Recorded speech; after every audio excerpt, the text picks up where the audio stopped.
Sua criança acabou de completar seus 2 aninhos de idade. O que acontece nessa fase? O que esperar?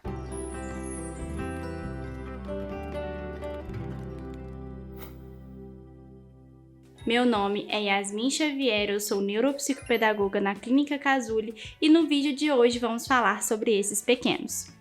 Segundo Jean Piaget, a criança nessa fase de 2 anos está saindo da fase sensório-motor, que é quando a criança usa apenas os sentidos, o paladar ou o olfato, durante as experiências, leva tudo na boca e entrando em uma outra fase, que chamamos da fase simbólica. Por isso, ainda é comum que ela leve as coisas na boca, ela está em uma fase de transição. Gostam de explorar ambientes, brinquedos e tudo que encontram pela frente.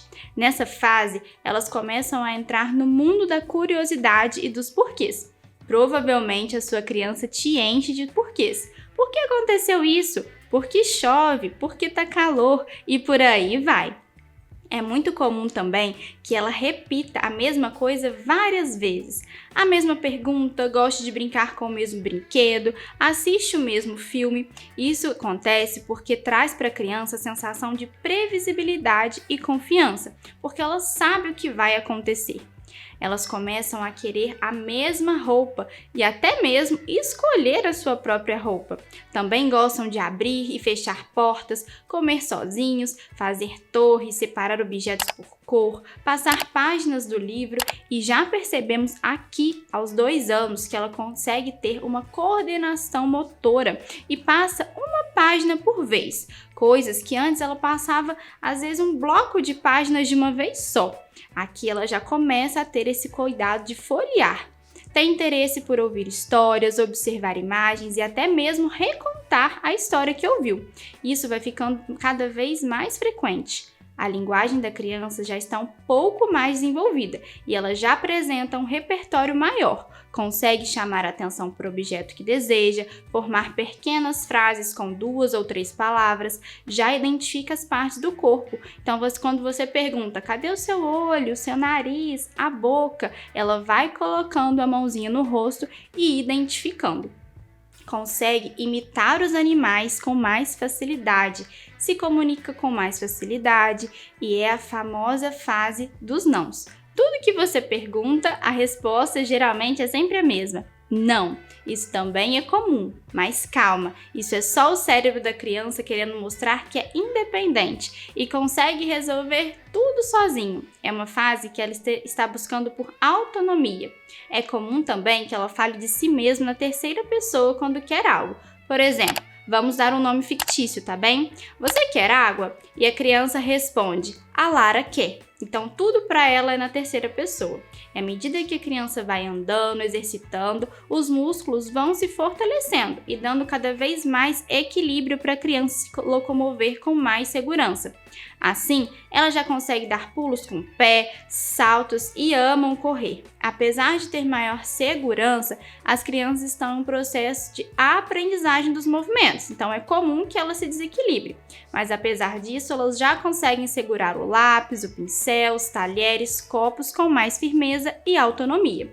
No lado social, elas começam a ter brincadeiras favoritas, que parecem rituais. Gostam de brincar sempre do mesmo brinquedo, mas ainda não apresentam a necessidade de formar grupos.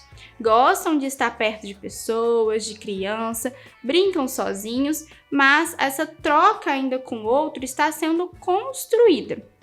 É a fase que eles não gostam de emprestar muitos brinquedos. É uma fase egocêntrica. Isso não significa que a criança é mal educada, é egoísta. Ela só está em uma fase, como eu disse, que chamamos de egocentrismo. Então é como se a criança enxergasse no centro do mundo. Tudo é dela e para ela.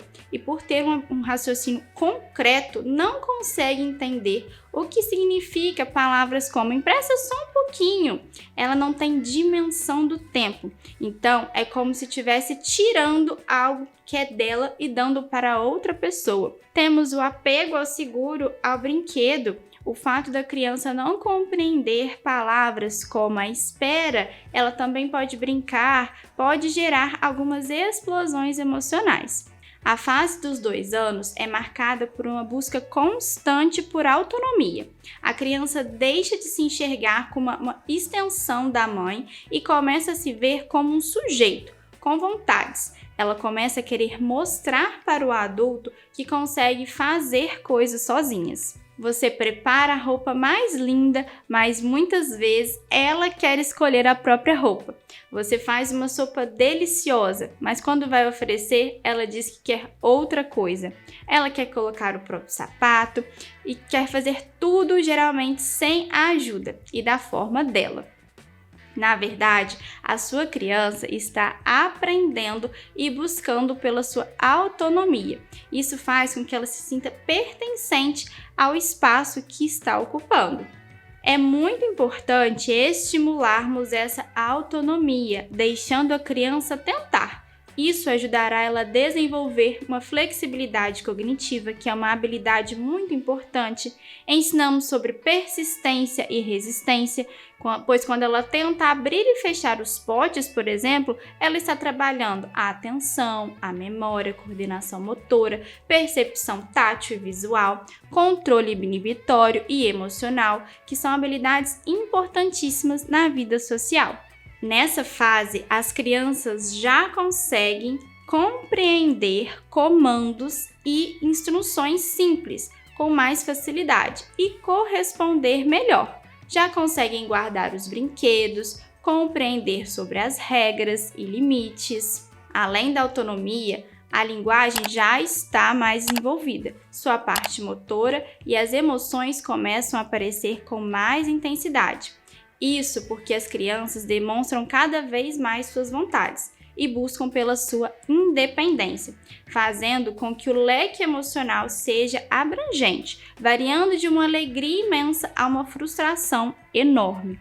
Começamos a observar nessa fase as famosas e terríveis birras, que eu também gosto de chamar de explosões emocionais, que acontecem porque as crianças, muitas vezes, não conseguem explicar verbalmente, ou seja, através das palavras, os que estão pensando, sentindo, querendo. Isso gera um momento tão estressante, angustiante, que as crianças recorrem ao choro e ao próprio corpo como forma de ajuda. Por isso, os choros estão tão presentes nessa fase. Quando elas se frustram, estão chateadas. É comum as crianças também utilizarem o corpo para demonstrar que algo não vai bem. Então, em momentos como esse, a criança costuma bater os pés no chão, bater as perninhas. Isso tudo é uma forma e um pedido de ajuda. Mais uma vez, nós, enquanto adultos, possamos olhar, reconhecer e identificar o que está além do comportamento, que é apenas a pontinha do iceberg, mesmo que isso seja desafiador e difícil. Precisamos lembrar que nós, adultos, somos o cérebro maduro da relação e a forma com que reagimos ao comportamento das crianças ensinarão como elas devem se comportar e reagir. Elas aprendem muito através do nosso exemplo e muitos comportamentos são forma de chamar a atenção do adulto, como um pedido de ajuda.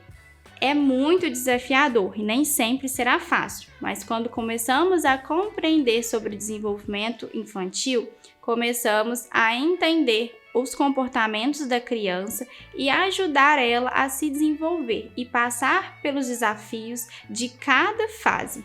A famosa adolescência dos bebês é uma fase de muitas mudanças e aprendizado. Porém, estudar sobre o desenvolvimento infantil irá permitir que a gente saiba o que esperar dessa fase e como conduzir.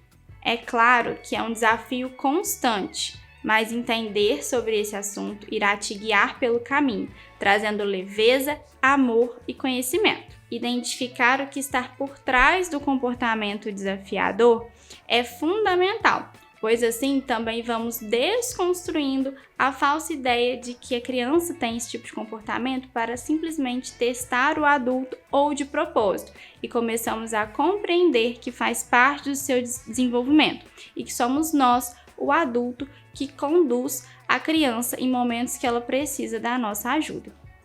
Se você quer saber mais sobre os comportamentos esperados sobre a infância, não perca o próximo vídeo. Até breve!